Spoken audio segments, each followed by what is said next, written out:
Hello and welcome to Mental Health Matters Spotlight on the Expert. Today, in this edition, we're talking with Talli Rosenbaum of Israel. Talli earned a master's in clinical sociology and counseling and a certificate in mental health studies from the University of North Texas in Neve Yerushalayim. She also has a bachelor's degree in physical therapy from Northwestern University and practiced as a physical therapist, specializing in pelvic floor physical therapy for 25 years before becoming a psychotherapist. Talli is an internationally recognized expert on the treatment of sexual pain disorders. She has authored more than 30 peer-reviewed journal articles and several book chapters on sexual health, unconsummated marriage, and sexuality in Judaism. I just want to welcome you, Talli, and thank you for giving me the opportunity to talk with you today. It's truly an honor, and I've been following a lot of what I've been following you and a lot of what you've been doing for a number of years, and I have just learned so much from you personally that I wanted to just start there. Thank you. Thank you. So I think maybe a good place to start, I feel like this is often a good place to start, is by asking you, what brought you to the field of psychotherapy? You had a profession, let's say an earlier life before this. I did, and I was quite active in the field of pelvic floor physical therapy. I taught pelvic floor physical therapists, and in my work, I became very exposed to women's health and women's most intimate issues, which they shared with me in the course of our work together. I was very interested in being able to address the psychosocial components, and I didn't really have the tools as a physical therapist. Also, as a physical therapist, in ways that psychotherapists don't generally get exposed to, because the work is actually physical, I was exposed to a lot of reactions in the clinic, traumatic reactions, dissociative anxiety, a lot of high anxiety, and these are also presentations that physical therapists don't generally have the tools to know how to deal with. There were dynamics that would come up around the exercises that I would give patients to do at home. They would come back with different issues in their marriage that they brought to me. And so my interest was really piqued. I did provide a lot of psychoeducation, and I provided a lot of normalizing, but I wanted to be able to go further. So I became a psychotherapist, and today I do a lot of individual work and couples work, as well as addressing sexual issues in marriage. Can you just talk a little bit about, you mentioned noticing a biopsychosocial connection and what that is and how that relates to the work that you were doing, and that sort of bridged you to from physical therapy to psychotherapy? Right. So very often when it comes to sexual problems, there tends to be kind of this medicalization. Let's first see what might be going on physically. And people do tend to look at, especially if we're dealing with a function of the body. And so there is this sense that, well, if something is not working the way it's not supposed to be working physically, then there must be something medically there must be some kind of biological component. And, for many people, there really is a very strong biological component. We are, after all, beings of flesh and blood, and we do have all of our systems that are related to sexuality, hormonal and circulatory and neuro and endocrine and all those different systems. But sexuality is really who we are. It's part of the self. It's a part of how we've developed. And interaction with another person, sexual interaction, but also any sort of intimate interaction, has a lot to do with our psychological development, our ability to communicate, our ability to be genuine and authentic, to have skills like compassion and empathy, be vulnerable. We have to let go, to trust, to expose. Right. So there's a lot of psychology. There's also the psychology of the dynamic relationship. What is the relationship? What sort of relationship exists in which sexuality and intimacy can be ultimately expressed the best way possible? Or is there a relationship where there are power struggles, where there's control, passive aggressiveness? There's all sort of factors in how couples relate to each other and how they communicate and how they explode or how they resolve or don't resolve conflict that certainly will affect the sexual life. So that's somewhat the biology, that's somewhat the psychology. Mm-hmm. Social aspect, though, the social aspect, as Orthodox Jews, and I deal a lot with Orthodox Jews, we need to look at that component as well. How does society, tradition, halacha, cultural expectations, cultural norms, how do those affect sexuality? So here we're in a completely, these are important factors in across the board in all cultures, Right. but in Orthodox Judaism, there are specific issues which are very salient in sexuality. And so that, in a nutshell, is the biopsychosocial approach. And so I think the way you sort of presented that and highlighted the social component, that's something I'd like to maybe delve into a little bit further. So you mentioned that a lot of that, I think you mentioned that the clientele that you serve, well, maybe I should ask you who you serve, but it was my understanding that a good portion of that are people from an Orthodox background.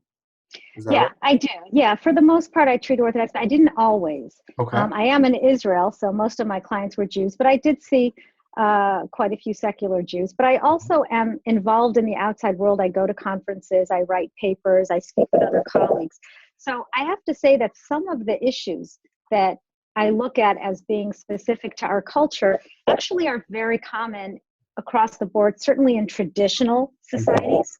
But also in completely secular Western cultures, there are some cultural factors that have to do with sexuality and sexual function and intimacy, which also need to be appreciated. And so, that makes me wonder, because my impression, and it's maybe more anecdotal, but my impression is about a lot of things in psychology that there is a lot more similarity across cultures than there are differences between cultures on certain, on things like this, on topics like this. And so I guess I'm wondering if maybe you can highlight some of the issues that you see that are truly unique to, let's say, the Orthodox culture, and contrast those with issues that maybe many within the Orthodox community think are unique to them, but are actually quite common across cultures.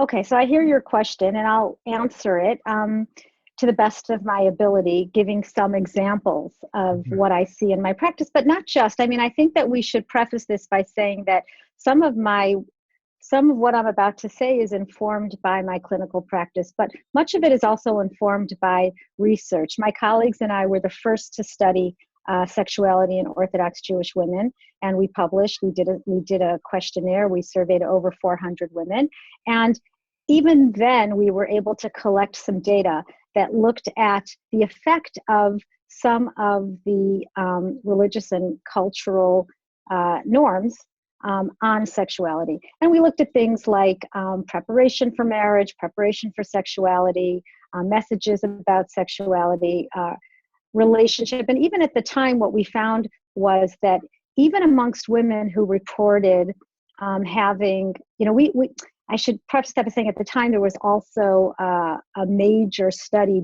that had been done on sexual function of men and women across America. And we used their questionnaire more or less to look at frequency of sexual relations and satisfaction and physical satisfaction and emotional satisfaction. And what we found was that in contrast to other studies where emotional and physical lack of satisfaction were correlated with less frequency, because why would you continue to have relations if you're not satisfied by them? Sure. We found amongst our sample that Orthodox women continue to engage at the same frequency as women who did report sexual satisfaction. And that was curious to me at the time. We did our study a long time ago, maybe 15 years ago. And I think since that time, I have definitely been able to generate some ideas about why that is.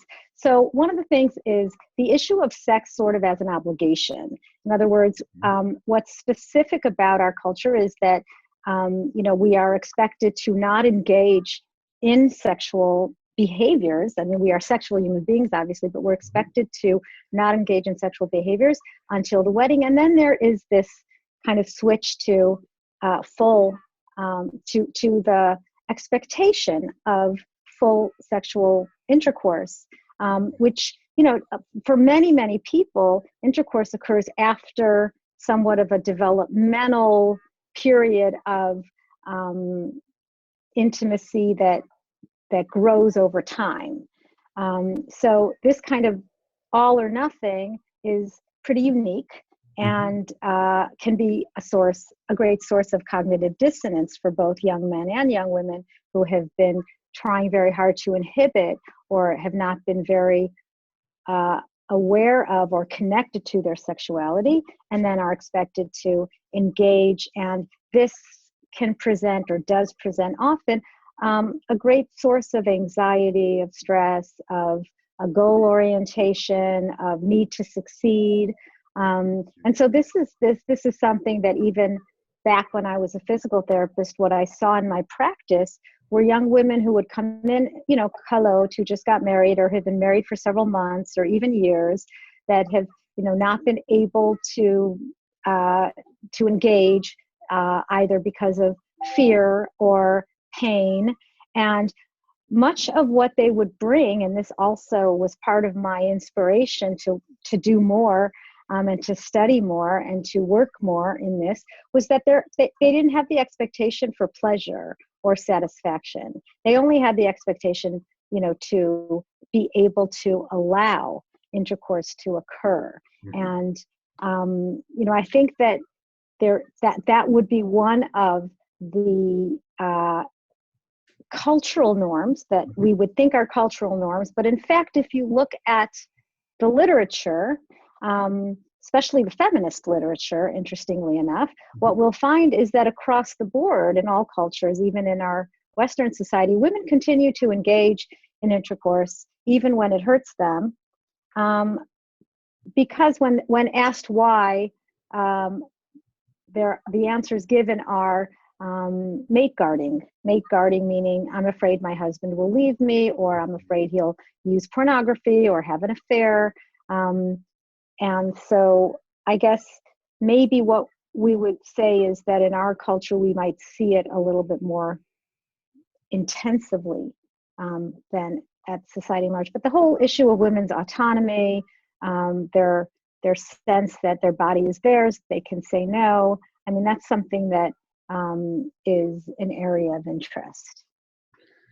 And so in your work, I guess I wonder how you tend to approach some of those areas of stigma that are around sexual behavior and just maybe, like you said, even just acceptance of oneself as a sexual being and as having this sort of internal drive, or whatever it may be for that individual. And I guess where my question is coming from is that again, this is anecdotal, but my guess is that the vast majority of Orthodox married couples are not seeing a sex therapist for help with the functioning and the kind of psychological anxieties and things that may go along with it. But some are. And so, I guess as a professional and a clinician, you're obviously seeing the people who are stepping up and saying, this is a big enough issue that I need to see someone. What are the kinds of things that they tend to bring to you? What are the kinds of problems that, well, how do you go about working with them? It's very interesting because, it's true that as I'm a certified sex therapist, I've had advanced training in sex therapy, but for the most part, I don't use that much. And that's because, it's because, there are people who can deal with sexual functioning issues being the anxiety or the pain or lack of arousal. And sometimes it is basic psychoeducation. And that's the couples that come to me are pretty complex, and there are complex dynamics at play. And so what we need to understand is that it's not just about sexual function. Even if sexual function exists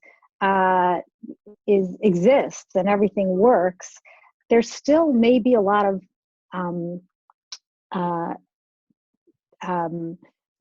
difficulty in the sexual life because of lack of communication about sex, disparate expectations, sex expectation or a demand, insufficient self in order to be able to say, I don't want to, or I'm not a mood, or I like this, or this feels good to me. It ends up being a lot more about communication and the dynamics of the relationship, because once you've worked on being able to be with your partner emotionally in a way that's safe, in a way that's attached, in a way that you can be vulnerable, in a way that you can trust, these are really important factors for sexual functioning, actually. When that and then that's on the couples level. On the individual level, what we often see, especially in our very young couples, that many young women and also young men are kind of thrown into a marriage with sexual relations as an expectation, but developmentally aren't quite ready to navigate a sexual relationship.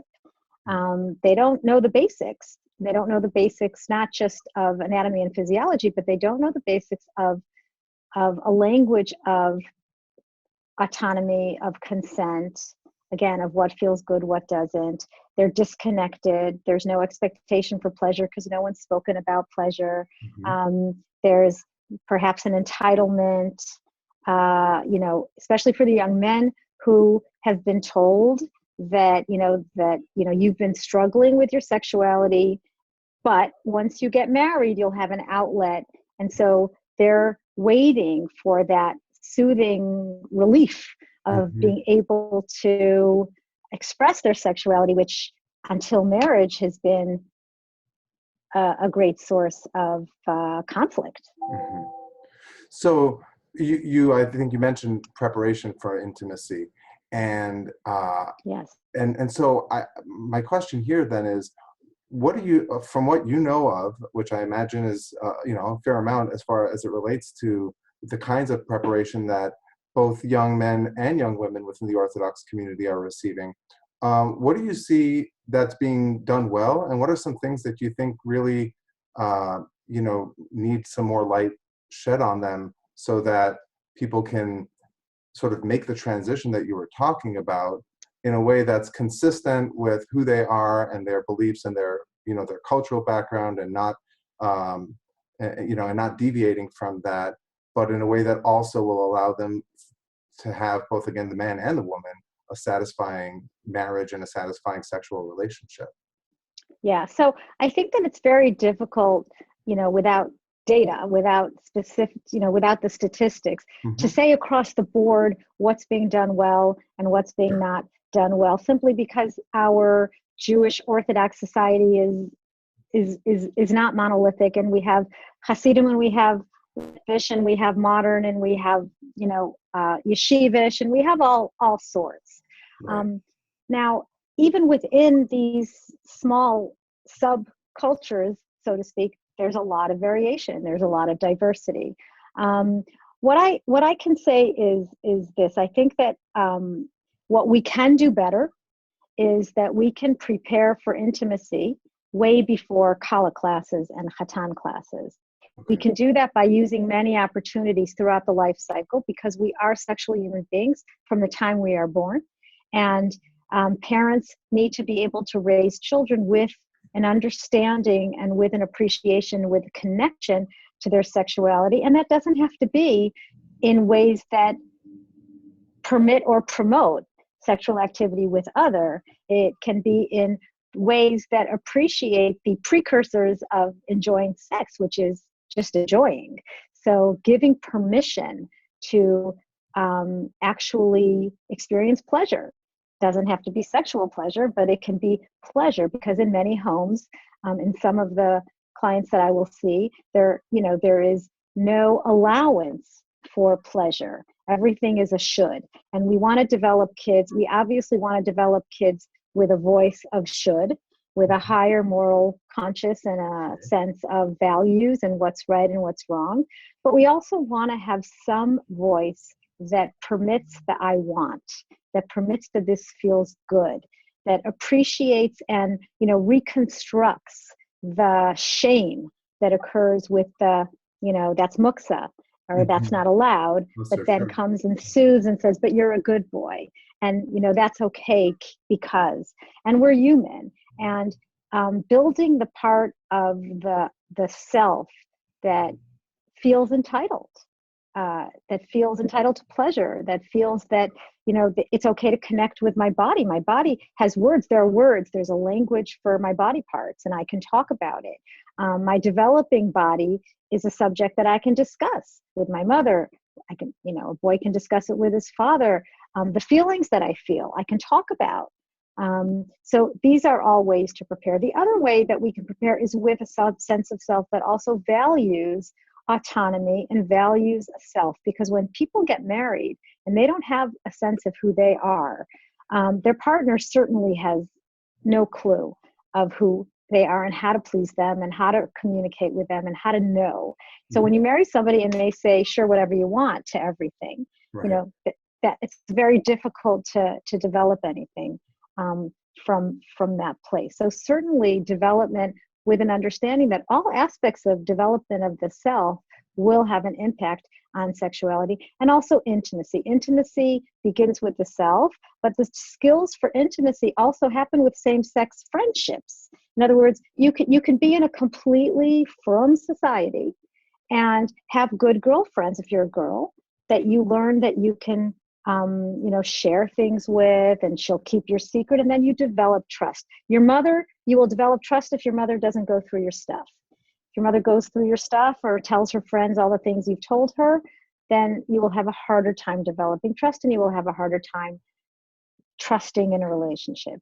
Some of the ways in which young people are prepared for shidduchim, they're sometimes told to hold back from intimacy, not to be so authentic and open too far in. And we all have masks in the beginning of a relationship, of any relationship, and in time, we let those masks down and we become more vulnerable, more real, more willing to take risks. But that takes time. And if you ask what we do well, I could say one thing we do well is we have a lot of meetings with the college teacher, but I see a lot of clients who have had more meetings with their college teacher than they've had with their partner, with their husbands before they got engaged, and even after. So we have to really be aware that developing intimacy, developing trust, it takes time. I think that what we're not good at is also we're not good at taking the pressure off, and we need to work harder on letting young couples who are getting married know that sexuality is a journey, and it's not about getting it right, and it's not about getting it done.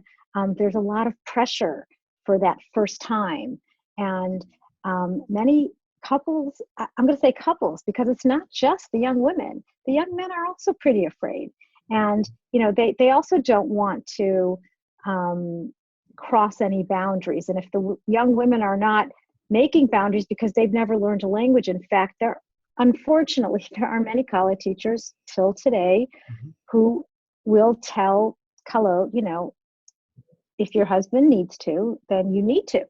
And there's no saying no.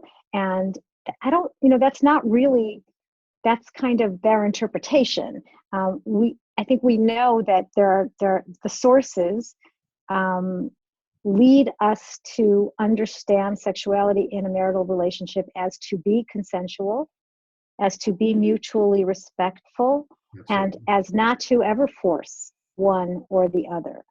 We also know that our sources value mitzvot ona, as his mitzvah to her, Sure. even though I think that we can appreciate a mutual respect for and appreciation of fulfilling one another's needs. But there's a big difference between wanting to fulfill each other's needs and gratifying your need at the expense of your partner. And that's very triggering, especially if that went on in the woman's past. So, when you asked me in the beginning, what kind of inspired me to become a psychotherapist, it also has to do with some of the triggering of trauma that I saw that occurred with many young women who were going into marital life and feeling kind of a replay of past abusive situations, even though there was no perpetrator, there was no purposeful abuser. Even if it was just their own internal voice telling them that you have to, they're still going through that same, neurologic stress that happens when you need to, freeze in a fight or flight freeze situation. So they come in pretty triggered, pretty frozen, pretty shut down. And those are some of the things that we'll see. So I think an important takeaway from at least what I'm taking away from this on a personal level is the importance of, as a parent, of recognizing that our children, really need this sort of education and modeling from us as parents from the earliest ages, and that it's not, even though maybe the expression of sexuality we expect on a biological level to begin, at or around puberty, and then within our culture, the actual behaviors and acts of sexuality after marriage, which is often, let's just say to average it out, in the early 20s. But there's a lot of psychological and social development and support that really needs to be happening in the years that are leading up to that, and that's not just about quote unquote sex education, but it's about developing within our children their ability to be vulnerable and to be trusting and to, like you said, experience pleasure and be allowed, know it's okay and be able to set healthy boundaries, and that all these things really play into what ultimately is a healthy marriage, not just in terms of the relational functioning between the spouses, but even to the sexual functioning. And I think that point might be often missed because of, as you described, this notion that it's something to be done. It's a task to be accomplished, and that really it's not separate from all the other aspects of the marital relationship.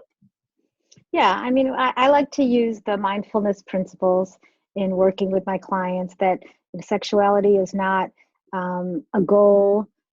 It should be pleasure oriented, not performance oriented, and kind of teach them how to be in the moment and not be so focused on how it's done, getting it done. And that really does help a lot, because mindfulness ends up permeating all areas of your life, and it really helps with the anxiety and with the ability to contain all the overwhelming sensations and emotions and thoughts that enter, and they do enter because marriage is a huge shift. And we haven't even talked about the life cycle. We've talked about early life, but there's going to be issues throughout the life cycle, and I see couples today throughout. I see couples in their 40s and 50s and 60s, and there's a need often throughout the life cycle to address marriage and intimacy, because it requires a great deal of investment. Well, as you said, maybe there will be time someday for a part two. It seems, in the short time that we've had, really barely scratched the surface, but have discussed, I think, some important issues. And I really want to thank you again for giving me and giving the viewers the time today to learn from you. And I think, to our viewers out there, to recognize that there are, Talli is certainly at the top of her field in terms of the cutting edge of research and, just the information that's out there about sexual disorders and sexuality. In fact, I'll tell you, a few years ago, I was at a one-day workshop that was delivered by someone who I think you'll be very familiar with, Barry McCarthy, who's a well-known researcher in the field. And I really didn't know about how prolific he was before I got into that, before I sat down and sort of learned throughout that day so much of what he does, and both on the clinical and on the research side. And it was gratifying when on the back of his packet he had a list of clinical resources for therapists. He had several lists there, reading materials for couples and so forth. And I saw your name on one of the citations, and I I had known of your name because I have been familiar with you and some of what the work that you've done, and it was just a very one of those, oh, I know that name experience. Mm-hmm. So Yeah. I think it's it's important for people in our community to realize that there are therapists like yourself, maybe not quite like yourself, but many therapists who do similar work, and these are people who have a deep appreciation and understanding for the lifestyle that we hold so dear. And because I think for dealing with problems with sexuality has a taboo associated with it in many, let's say, segments of our culture, and so much more within ours, where it's something that's, that we have such an emphasis on modesty, both of modest behavior and modest speech, and that can be a very hard thing for someone to seek out the help of someone else. But perhaps knowing that there are people who are experts in this field and who also are very knowledgeable about what our culture brings to those issues, can hopefully help more people who are in need of that kind of help, reach out and get it. So once again, I want to thank you for taking the time to Thank you. talk with us today, and hopefully at some point we'll be able to maybe do a part 2. I hope so. Look out for my book with David Ridner. We have a book coming out hopefully within the year. Mm-hmm. And it Do you is, have a title yet? it's most likely going to be called Anila Dodi, A Guide for Enhanced Marital Intimacy. Okay. And where can people find out more about you and follow your work in general? I have a website, tallirosenbaum.com, 2 L's. You can sign up for my newsletter, my blogs, and you got my email on my site if you have any questions. Great. And we'll link to your website in the description of this video, so Great. People can find it. Great. All right. Thanks again for joining us. And I guess thank you for having me. Good evening in Israel. Okay. Right? So have a good night. Great. And we're just getting Shabbat started here shalom. on the West Coast. So Shabbat Shalom. Okay. Have a great day. Okay. And Bye-bye. Chag Kasher v'Sameach. You too. Take care. Bye-bye. Bye.